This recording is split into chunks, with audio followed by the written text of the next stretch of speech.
All right, this is episode 29, I believe. Today is, May 16th. And I took a break for a few days because I had to have some AC outlets installed because I was working off of one, and that's a pain. And I also needed literally AC, air conditioning. Don't need it really today because it's not that hot out. But I got this stuff installed here, and now I've got some of my best help ever. This is my daughter, and she is doing the work that I don't like to do, and it's very tedious. Taping all these knobs and stuff off, because I could take the dash out, but I don't want to do that and disconnect all the electric stuff. I'm just trying to do things the easiest, simplest way possible. So she's really, really good at this kind of stuff, and I'm gonna let the expert do the taping off and sanding, and then paint, which I've got right here. I've got a can of paint, and what we'll do is prime it and then paint it. Does it have a color? Yeah, it's stealth gray. This is called stealth gray. It's probably familiar with it. You see it a lot on GMC and GM. It's a GM color that's on a lot of the 2012, 13, 14, and I think even newer trucks. It's called stealth gray. It's got a little bit of blue in it. I don't know if that's focused on it or not, but anyway, so yeah. And I'm going to get moving on the, I'm just kind of getting tidied up here.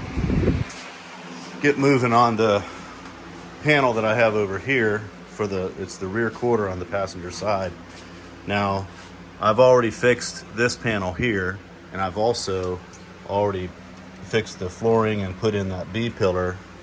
So while this panel actually includes the B-pillar, hindsight's 2020, if I knew I was going to go this route, I wouldn't have done that right there and that B-pillar, because that panel actually comes up to where I've made a mark there. I could cut all of that back out, but I think it's going to create more work than what is needed. So what I'm going to do is, because this is already solid now, I mean, I can move forward on that. I'm just going to cut it about right here and straight up, and then go all the way back. So it'll be replaced from basically where I stopped on this patch repair, somewhere in this area here, and back. All that will be new using this panel. So, all right, here we go.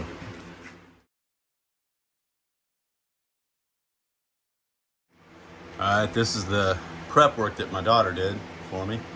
So she got everything taped off very well too. She's very good at this kind of meticulous stuff and actually enjoys it. And then sanded it for me, got everything smooth, and I just wiped it down with some lacquer thinner and getting ready to paint it, or prime it first. I put a couple of coats of 2K primer on it, and then look at it tomorrow, sand wherever I need to, and get it smooth. So I mentioned earlier that I was just going to cut that panel only where I needed it, but I'm being a little bit fickle here. I'm undecided.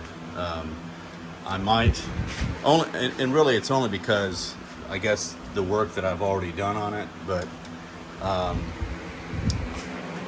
by the same token, I don't really know that I want to cut.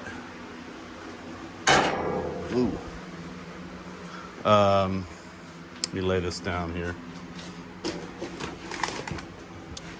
I don't really know that I want to cut the B-pillar off of this. I mean, it's basically, I would be cutting this panel probably around right here and using that section back.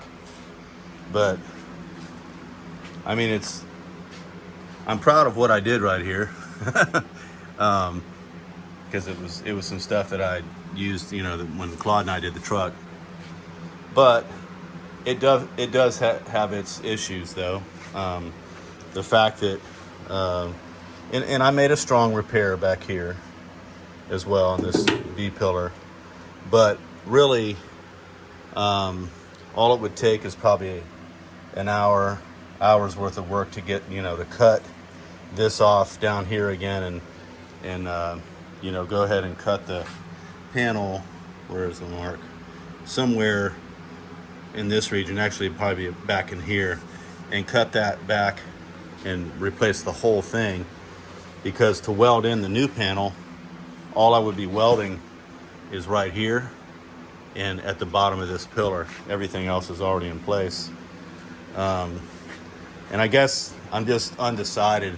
I'm sort of leaning towards just going ahead and, even though I'd already done this work, I didn't realize that I would be replacing the panel back in there, because I didn't know what kind of damage was back in there with the diamond plate, and only to find out that there's riveted in schlock work. And you know, then when I combined the fact that I had all of this pitting along here, I've got the diamond plate holes that were in it, I thought, you know, just replace the panel. Anyway, I'm kind of being redundant now talking about it again, but I think I'm leaning towards just, you know, cutting that out and going ahead and just welding in this whole panel, because it's going to take care of everything from here all the way back.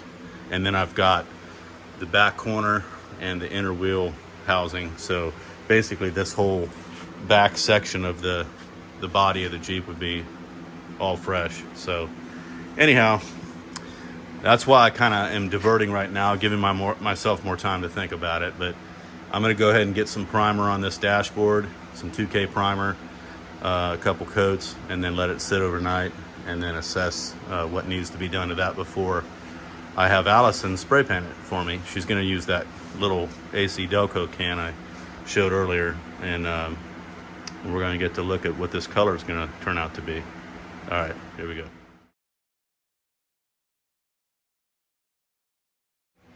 All right, I got 2 coats of the 2K primer down.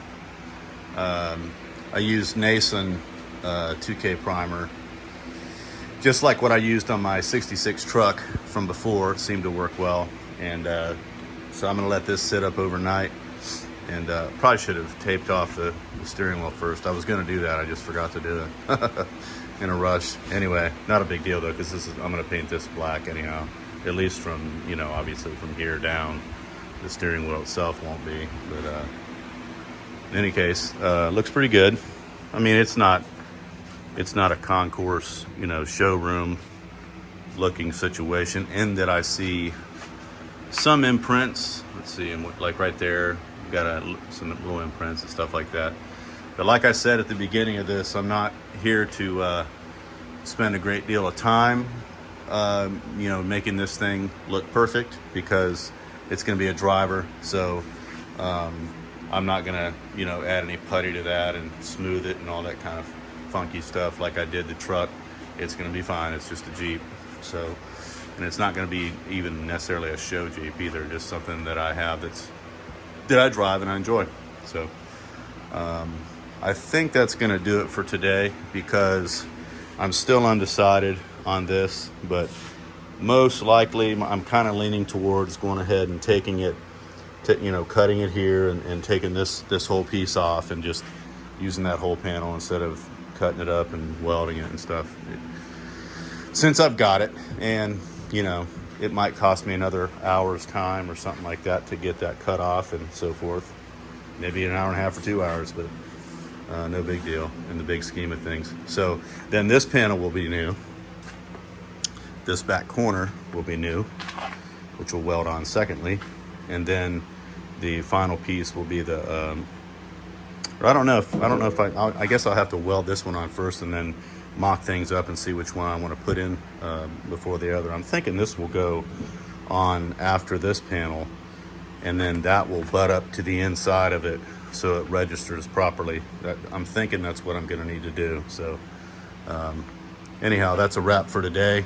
I think tomorrow, when my daughter comes again and she helps me, I'll probably have her sand the rest of the body here, which has still got glossy paint on it, you know, sand it with 220, get it ready for primer, probably 120, then 220. And then this grill, of course, needs to be sanded. And then wipe everything down and get ready to prime it. Of course, I need to get a good look at what I've got going on there. But I might go ahead and put some primer on it just so I can get a good look at it, what it's going to look like, and then start finessing it as needed. But yeah, so that's going to do it for today, and I'll catch you guys next time.